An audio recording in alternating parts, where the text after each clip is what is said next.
Hello students, today our topic is Python Pandas data frame, and in this lecture we are going to discuss about standard deviation. In our last lecture we already discussed about mean absolute deviation and sorting. Sorting basically performed by using short underscore value function, and mean absolute deviation is calculated by MAD function, okay, MAD function. So first of all, let us see what is the standard deviation. So the standard deviation is a measure of how spread out numbers are. तो standard deviation ये बताता है कि number किस तरीके से spread out है, और इसे हम रिप्रेजेंट करते हैं. This is represent by the Greek letter sigma. Sigma से हम रिप्रेजेंट करते हैं. And the formula is easy. It is the square root of the variance. अभी इसको अगर आपको कैलकुलेट करना है तो आपको वेरिएंस निकालना होगा. तो ये एक्चुअली वेरिएंस का स्क्वायर रूट है. Okay.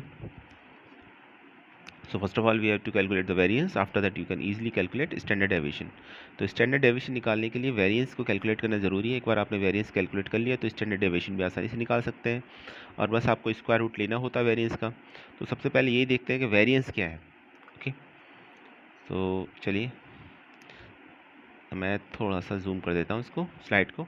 The variance is defined as the average of square difference from the mean. तो ये डेफिनेशन है वेरिएंस की.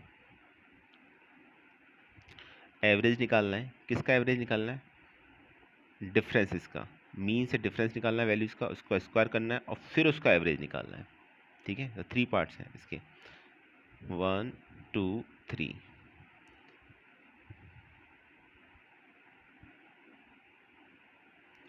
तो मीन से डिफरेंस निकालना है, डिफरेंस का स्क्वायर करना है. पहले third step number third, then after 2 and then 1 will be perform.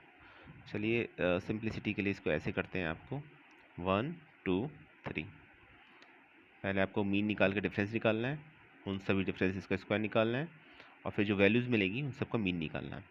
एक एग्जांपल देखेंगे. पहले मैथमेटिकली इसे सॉल्व करने की कोशिश करेंगे किस तरीके से निकाला जाता है, उसके बाद इसे कैलकुलेट भी करेंगे. So the calculation to calculate the variance, these follow these step. तो यहाँ पर जो मैंने आपको स्टेप्स बताए हैं, तो उन्हीं स्टेप्स को सिंप्लीफाई किया गया है. सबसे पहले क्या निकालना होगा आपको? सबसे पहले मीन निकालना होगा. जो वैल्यूज़ दे रखी हैं उसका मीन निकालिए. मीन का मतलब एवरेज निकाल लीजिए आप सिंपल वे में. एवरेज एक बार फाइंड आउट हो गया तो उसके बाद आपको स्टेप नंबर 2 फॉलो करना है.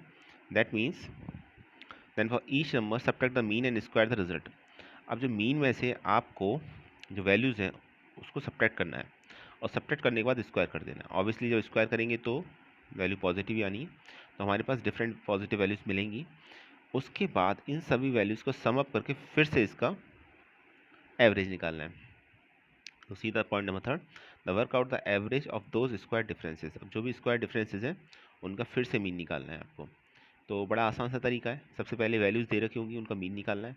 मीन निकालने के बाद मीन में से सभी वैल्यूज़ को सब्ट्रैक्ट करना है, और सब्ट्रैक्ट करने के बाद उन सभी इंडिविजुअल वैल्यूज़ का स्क्वायर करना है. ठीक है. और स्क्वायर करने के बाद फिर से मीन निकालना है. तो फाइनली जो आपको मिलेगा वो क्या कहलाएगा? वो कहलाएगा उसका वेरिएंस. ठीक है. अभी इसमें एक एग्जाम्पल दे रखा है, तो उसके थ्रू समझने की कोशिश करेंगे कि कैसे. देखिए,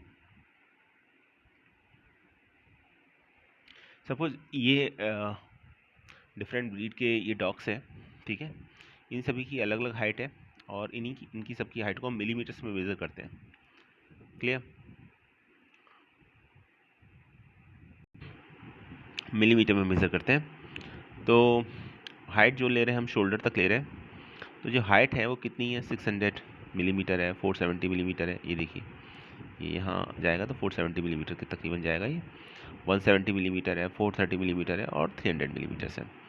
तो ये डिफरेंट हाइट्स हैं. ठीक है. तो अभी इसी के लिए हमको ये निकालना है, आपका वेरिएंस निकालना है, मीन निकालना है, वेरिएंस निकालना है, और स्टैंडर्ड डेविएशन निकालना है. देखिए, स्टैंडर्ड डेविएशन निकालने के लिए वेरिएंस का निकालना ज़रूरी है. To calculate the standard deviation, first of all you have to calculate the variance. क्यों? क्योंकि standard deviation is nothing but only the square root of the variance. Standard deviation variance का स्क्वायर रूट होता है. And for calculate variance you should calculate first the mean और average. तो आपको सबसे पहले मीन या एवरेज निकालना होगा. चलिए, तो अब ये वैल्यूज़ हैं हमारे पास. तो जितनी वैल्यूज़ हैं सबका हम पहले मीन निकालते हैं। तो हमने मीन निकाला। मीन कैसे निकालते हैं? बड़ा आसान सा तरीका है। जितनी वैल्यूज़ है, ऑब्जर्व्ड वैल्यूज़ है या गिवन वैल्यूज़ है, उन सबको सम कीजिए। ये देखिए 5 वैल्यूज़ थी, 5 को सम किया और चूँकि 5 थी वैल्यू इसलिए डिवाइड बाई 5 कर दिया। तो ये आ गया 1970/5। ये मीन निकल के आ गया आपका, ठीक है। और ये निकल के आएगा तकरीबन ऑलमोस्ट 394 मिलीमीटर। 394 मिलीमीटर कैलकुलेट होके आ गया ये। तो 394 क्या हो जाएगा इसका? 394 हो जाएगा इसका मीन हो जाएगा। अभी तक हमने वेरिएंस की बात नहीं की, अभी हमने सिर्फ मीन निकाला है, ठीक है। अब क्या करेंगे?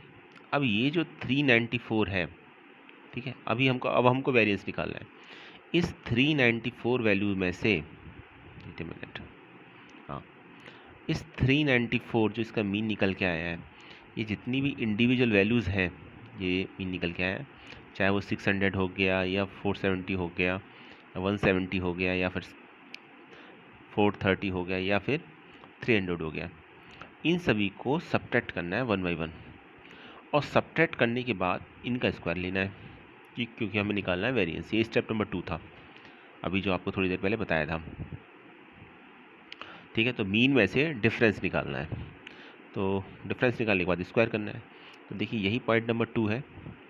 सो now we calculate each dogs difference from the mean. तो अभी हमने डिफरेंस निकाला, ठीक है। अब ये डिफरेंस आ गया आपका, ये 200 डिफरेंस आ गया, ये 76 डिफरेंस आ गया, ठीक है। ये 224 डिफरेंस आ गया, ये डिफरेंस आ गया आपका 130 आ गया डिफरेंस, ये 90 कितना हुआ, 94 है, ओके 94। नेगेटिव पॉजिटिव कुछ भी हो सकता है, डजेंट मैटर, कोई फ़र्क नहीं पड़ता उससे, क्योंकि फाइनली जब हम वेरिएंस निकालेंगे तो डिफरेंस का स्क्वायर करेंगे, ठीक है। तो कोई बात नहीं, अभी ये डिफरेंस निकाल लिया हमने। डिफरेंस निकालने के बाद देखिए अभी तक ये समझ में आ गया होगा, हमारे पास वैल्यूज़ दे रखी थी और यहाँ अब एक जो न्यूमेरिकल कर रहे हैं उसमें डॉग्स हैं, डिफरेंट टाइप्स, डिफरेंट ब्रीड के डॉग्स हैं, उनकी हाइट है और वो जो हाइट है वो ऑलरेडी मिलीमीटर में मेजर्ड है। हमको क्या करना है? हमको मीन निकालना है। हमने मीन निकाला। मीन निकालने के बाद हमने मीन में से जो हाइट थी 1 बाई 1 सबको सब्ट्रैक्ट कर दिया, ठीक है। कुछ वैल्यू पॉजिटिव आई, कुछ वैल्यू नेगेटिव आई, कोई फ़र्क नहीं पड़ता हमसे। अगला स्टेप देखिए आप, अब आपको वेरिएंस निकालना है। तो जो भी values I, whether it is 206 और 76 और 224 -224 36, अब आपको उनका क्या करना है? स्क्वायर करना है। स्क्वायर करने के बाद फिर आपको उसका एवरेज निकालना है। तो मैंने इसमें एक ही स्टेप में दोनों काम कर दिए हैं। उसमें मैंने स्क्वायर कर दिया है इसका, ठीक है। तो स्क्वायर कर दिया और एवरेज भी एक साथ ही ले लिया है यहाँ पर। तो ये जो वैल्यू आई ये 21704 निकल के आई और ये 21704 क्या आ जाएगा? ये निकल के आएगा वेरिएंस,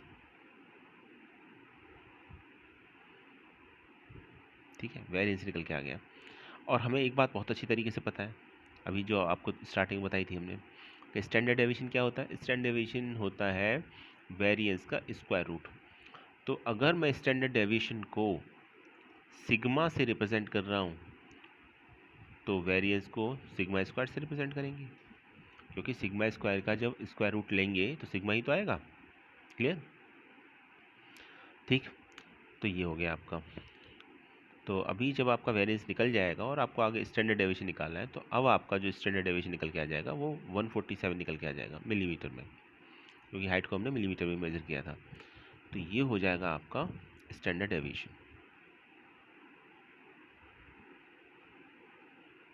ठीक। तो ये कैलकुलेट हो गया आपका, ओके।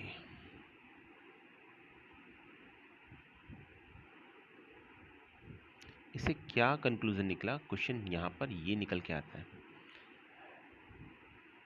सो एंड द लिखा हुआ है पॉइंट इसमें, and the good things about the standard deviation is that it is useful. Now we can show which height are within the standard deviation, within one standard deviation 147 millimeter of the mean. So using the standard deviation we have the standard way of knowing what is normal and what is extra large or extra small, okay। तो अभी standard deviation निकल के आया। तो standard deviation अपने आप में क्या शो करता है? स्टैंडर्ड डेविएशन ये शो कर रहा है कि जो हमने यहाँ पर हाइट जो हमने स्टैंडर्ड डेविएशन निकाला है, ये एक स्टैंडर्ड मेंटेन करके चल रहा है कि कौन सी वैल्यू एक्स्ट्रा लार्ज है, एक्स्ट्रा स्मॉल है, ठीक है। तो इसका एक कंपैरिजन देता है आपका स्टैंडर्ड डेविएशन, कितना डेविएट कर रहा है, ठीक है, वैल्यू कितनी डेविएट कर रही है एक स्टैंडर्ड से, तो ये बताता है आपका स्टैंडर्ड डेविएशन। तो जैसे स्टैंडर्ड डेविएशन 147 है, तो किसी की हाइट मान लीजिए 600 है, तो इतना ज़्यादा है, ये बताएगा कि इतनी ज़्यादा वैल्यू ये स्टैंडर्ड वैल्यू से अबव है, या नॉर्मल है, या किसी और केस में वो एक्स्ट्रा स्मॉल भी हो सकती है। तो ये काम होता है आपका स्टैंडर्ड डेविएशन का। तो ये तो था कॉन्सेप्ट इसका, स्टैंडर्ड डेविएशन का। क्लियर? हमको क्या करना है, हमको ये करना है, हमको ये पता लगाना है कि भाई ये ठीक है, स्टैंडर्ड डेविएशन मैथमेटिकली ऐसे निकाला जाता है, लेकिन इसको कैलकुलेट करने के लिए क्या फंक्शन यूज़ होता है डेटा फ्रेम में। तो डेटा फ्रेम में जो फंक्शन यूज़ होता है उसका नाम है STD। आप डेटा फ्रेम का नेम लिखिए, जैसे DF है, डॉट लगाइए, STD लिखिए, आप स्टैंडर्ड डेविएशन निकाल देंगे कॉलम वाइज, ठीक है, क्योंकि बाय डिफ़ॉल्ट एक्सिस के अलॉन्ग ही स्टैंडर्ड डेविएशन निकलता है। तो ये स्टैंडर्ड डेविएशन का कॉन्सेप्ट था, आई होप समझ में आ चुका होगा आपको। और पिछली बार हमने ये मीन एब्सोल्यूट डेविएशन निकाला था, MAD, ठीक है, उसके लिए फंक्शन था MAD, और हमने शॉर्ट वैल्यू को डिस्कस किया था। तो चलिए अभी एक नया टॉपिक स्टार्ट करते हैं, और टॉपिक है डेटा फ्रेम से रिलेटेड ही है, री इंडेक्सिंग और अल्टरिंग लेवल्स। अगर हमें टेबल के नेम को चेंज करना हो या उसका इंडेक्स को चेंज करना हो, तो उसके लिए भी डिफरेंट फंक्शंस हैं पाइथन पांडास में। डेटा फ्रेम के थ्रू हम इसे आज ईजिली डेटा फ्रेम में हम ईजिली इम्प्लीमेंट कर सकते हैं। और वो फंक्शन कौन कौन से हैं? ये फंक्शन है, एक तो रीनेम फंक्शन है, एक री इंडेक्स फंक्शन है, एक री इंडेक्स लाइक फंक्शन है। ये एग्ज़ाम में आते हैं, अक्सर एग्ज़ाम में इसके क्वेश्चंस देखे गए हैं, पूछे जाता है ये। तो वन बाई वन पढ़ते हैं। सबसे पहले rename function. Rename function is a method, rename it is a method that simply renames the index और column level in a data frame. तो अगर आपको रीनेम करना है, किसको? इंडेक्स को या कॉलम को, किसी भी डेटा फ्रेम में। रीनेम का मतलब यहाँ पर सिंपली सा यही है कि आपने ऑलरेडी एक डेटा फ्रेम बना चुके हो। डेटा फ्रेम में एक पहले से कॉलम नेम है, डिफ़ॉल्ट भी हो सकते हैं, हो सकता है आपने क्रिएट किया हो, डिक्शनरी के थ्रू क्रिएट किया गया होगा, तो जो की होंगी वही कॉलम नेम भी होंगे। और ऐसे ही हो सकता है एक्सेस के नेम हों, नहीं होंगे तो डिफ़ॉल्ट तो बाई 0 से स्टार्ट होता ही है। अभी आपको रीनेम करना है, चेंज करना है, उसके लिए एक मेथड है और उस मेथड का नाम है रीनेम। क्लियर? सेकंड है एक reindex, a method that can specify the new order of existing index and column labels and और also create new index column label. तो अब इसको थोड़ा सा समझिए, ये क्या काम करता है। पहली बात तो ये दो काम करता है। ये एक तो ये करेगा कि ये न्यू इंडेक्स या कॉलम लेवल को भी करता है। एक तो काम ये है, ये तो सेकेंडरी वर्क हो गया इसका। लेकिन जो प्राइमरी वर्क है वो क्या है इसका? ये आपका न्यू ऑर्डर बताता है। So this it is a method that can specify the new order of existing index and column levels. ठीक है, तो अगर आपको ऑर्डर चेंज करना है तो आप री इंडेक्स कर सकते हैं, साथ साथ आप कोई नया ऑर्डर इंडेक्स का या कॉलम का, दोनों का बना सकते हैं। और थर्ड आता है इंडेक्स अंडरस्कोर लाइक। ये मेथड क्या काम करेगा? मेथड फॉर क्रिएटिंग इंडेक्स और columns level based on other data frame object.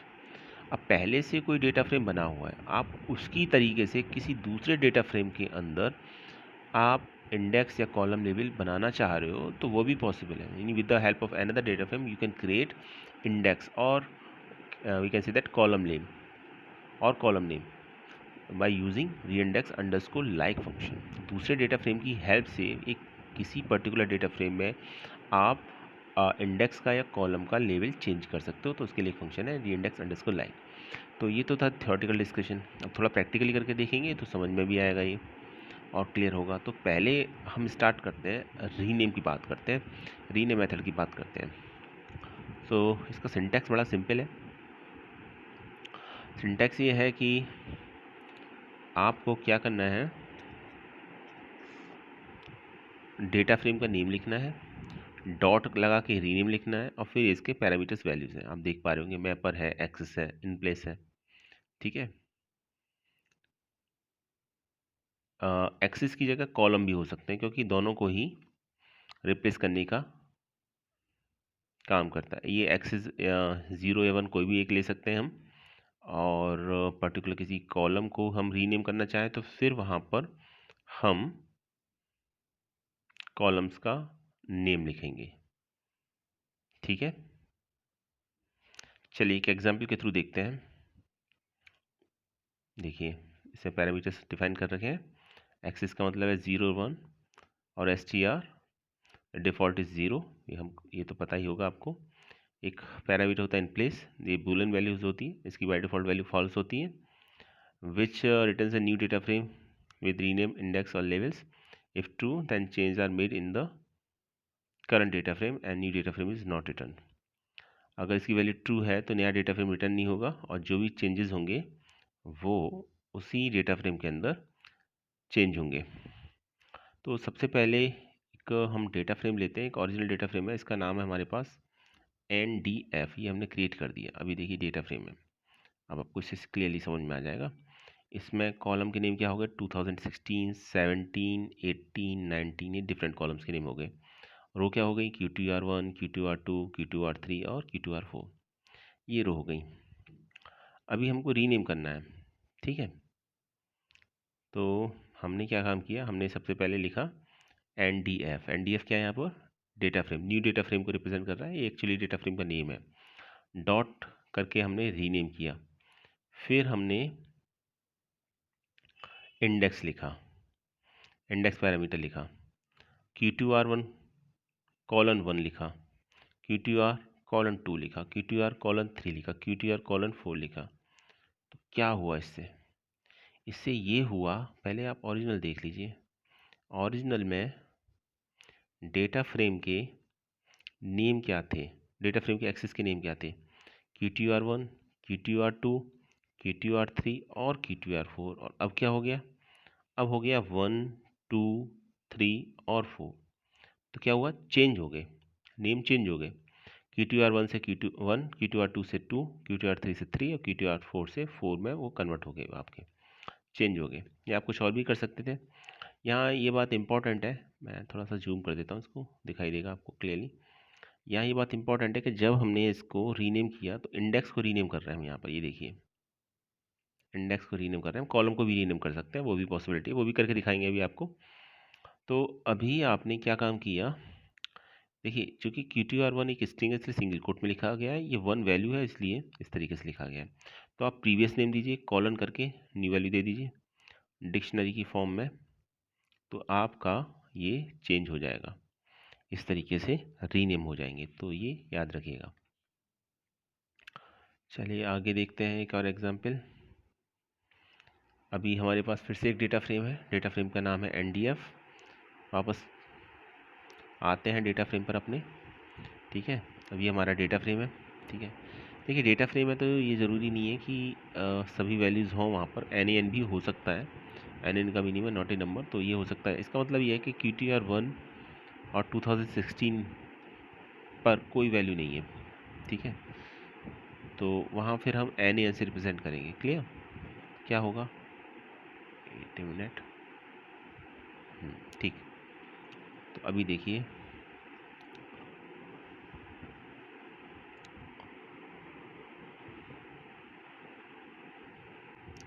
अभी इसमें ये किया गया है कि हमने इसमें जो पिछली बार काम किया था सेम इसके अंदर अप्लाई किया, बस एक छोटा सा चेंज किया है। वो क्या किया गया हमने, वो हमने ये किया, देखिए ये भी सेम NDF, रीनेम भी ठीक है, इंडेक्स की नेम भी पहले की तरह चेंज किया है।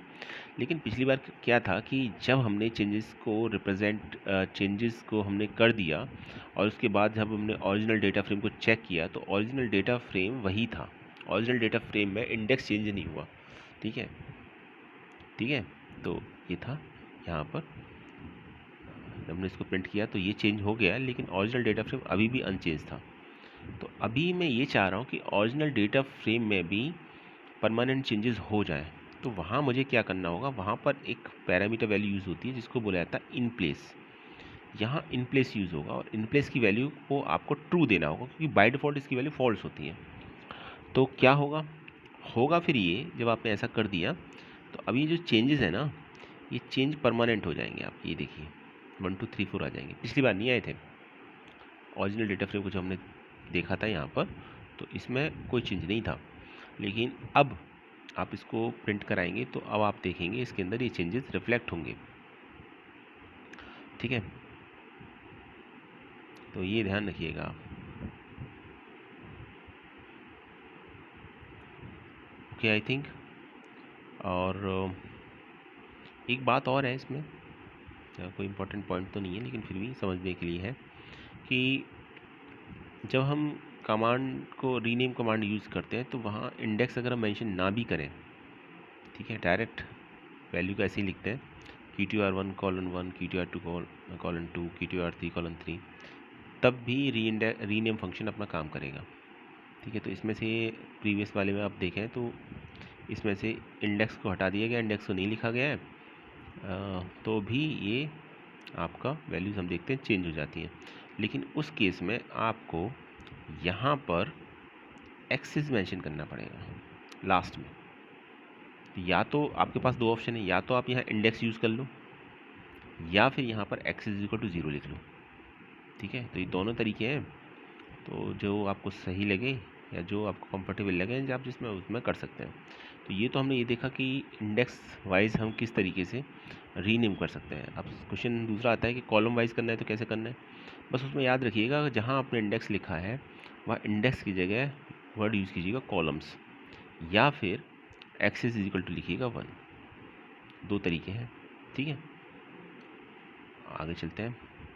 So you use either the mapper dictionary with access argument or to use dictionary with index or columns positional argument। तो वही जो मैंने समझाया था वही पॉइंट यहाँ पर नोट करके दे रखा है। अच्छा, एक बात और है, ये जो वैल्यूज़ दे रखी होती है ना, जब हम रीनेम करते हैं तो ये डिक्शनरी की फॉर्म में पास होंगी, ये ध्यान रखिएगा। ये आप देख रहे हैं डिक्शनरी है। ठीक है, तो ये भी एक इम्पॉर्टेंट पॉइंट है, तो यहाँ भी ये पॉइंट भी आप याद रखिएगा।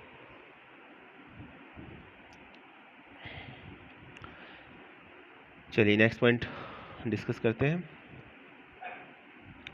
देखिए इसमें भी रीनेम किया गया है, तो डेटा फ्रेम का नाम है NDF, रीनेम किया 2016। अब ये कॉलम के नेम है, मैं आपको एक्चुअल डेटा फ्रेम दिखा देता हूँ पहले, आपको डाउट ना हो। ये देखिए ये हमारा एक्चुअल डेटा फ्रेम है 2016, 2017, 18, 19, ये सभी क्या है कॉलम नेम। अब हम कॉलम्स के नेम चेंज करने जा रहे हैं, या हम ये क्या रीनेम करने जा रहे हैं रीनेम मेथड से। तो कैसे होगा भाई, ये ऐसे होगा कि यहाँ पर आप लिखें 2016 colon 16, और दोनों नंबर है तो सिंगल कोट्स की कहीं कोई रिक्वायरमेंट नहीं है, तो 2016 अब रीनेम होकर 16 हो जाएगा, 2017 17 हो जाएगा, 2018 18 हो जाएगा, 2019 19 हो जाएगा। और हमने यहाँ पर कॉलम वर्ड यूज़ नहीं किया, तो हमें यहाँ पर x इज इक्वल टू 1 लिखना पड़ेगा। या तो आप कॉलम मेंशन कीजिए यहाँ पर, या फिर यहाँ x is equal to 1 mention कीजिए। दो मेथड है, मैं आपको ऑलरेडी बता चुका हूँ, दो अलग अलग तरीके हैं जिससे थ्रू हम रीनेम को इम्प्लीमेंट कर सकते हैं। तो एक्सिस 1 के अलॉन्ग होगा, तो एक्सिस 1 में जहाँ भी आपका 2016 17 18 19 आ रहा था वो अब चेंज हो जाएगा, ये देखिए।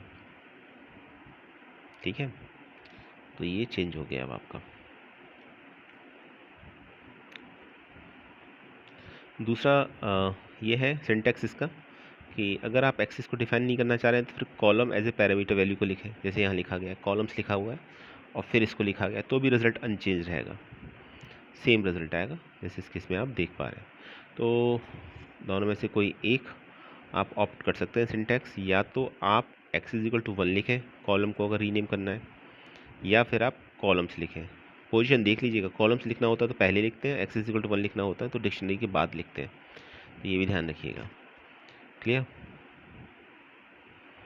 चलिए आगे देखते हैं। तो ये तो था हमारा रीनेम। अब ज़रा री इंडेक्स देख लेते हैं। री इंडेक्स का ये सिंटैक्स है, डेटा फ्रेम डेटा फ्रेम का नेम लिखेंगे, फिर डॉट री इंडेक्स लिखेंगे, फिर index, columns, method, fill values NaN।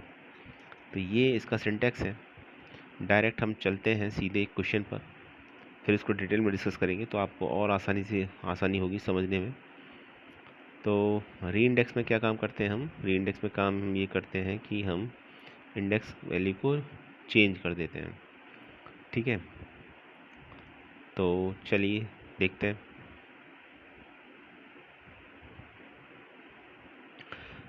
Reordering the existing index using index. तो पहले से जो इंडेक्स दे रखा था उसको रीऑर्डर कर देते हैं, इसके थ्रू, री इंडेक्स के थ्रू।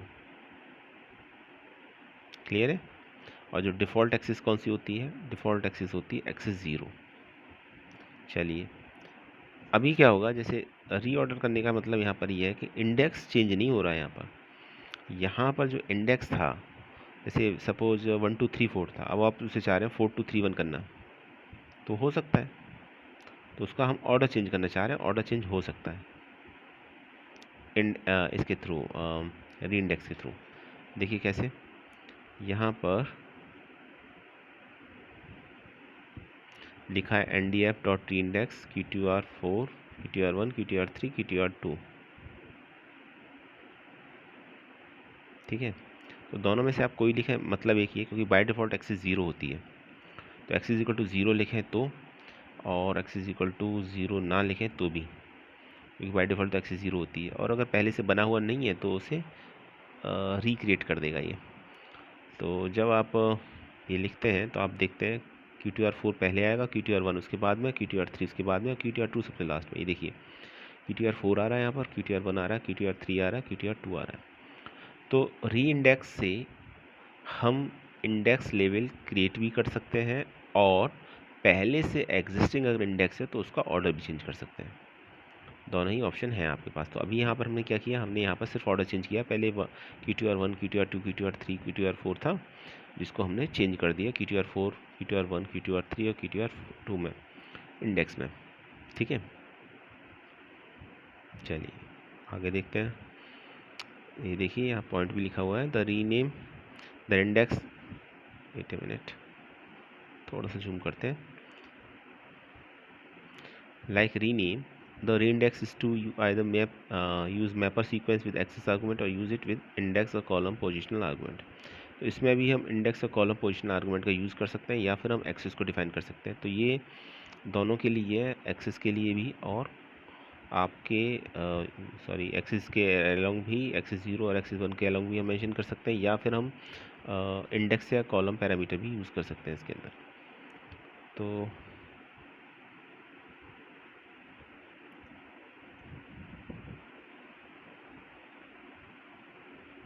चलिए नेक्स्ट देखते हैं, re ordering as well as adding deleting index और लेवल्स। तो हम री ऑर्डरिंग करने के साथ साथ लेवल को ऐड और डिलीट भी कर सकते हैं। जैसे यहाँ लिखा गया है इस वाले क्वेश्चन में, देखिए NDF री इंडेक्स 2019 18 17 16 15 14 एक्सिस 1। तो अभी 2015 और 2014 पहले नहीं थे कॉलम वाइज, लेकिन चूंकि हमने यहाँ पर इनको लिखा है, मेंशन किया है, तो ये दो कॉलम और ऐड हो जाएंगे। अब इनके रिगार्डिंग वैल्यू तो कुछ है नहीं, तो यहाँ NaN शो होगा। तो यही मैं बता रहा था आपको स्टार्टिंग में कि इसमें ऐसा नहीं है कि पहले से जो हमारे कॉलम के नेम है या रो के नेम है, इंडेक्स के नेम है, उसका ऑर्डर हम चेंज कर सकते हैं, सफल कर सकते हैं, बल्कि साथ साथ अगर हमें न्यू कॉलम ऐड करना है या डिलीट करना है तो वो भी पॉसिबल है। जैसे इस केस में हमने ऐड कर दिया 2014 को और 2015 को, पहले से एग्जिस्ट नहीं कर रहे थे। क्लियर है?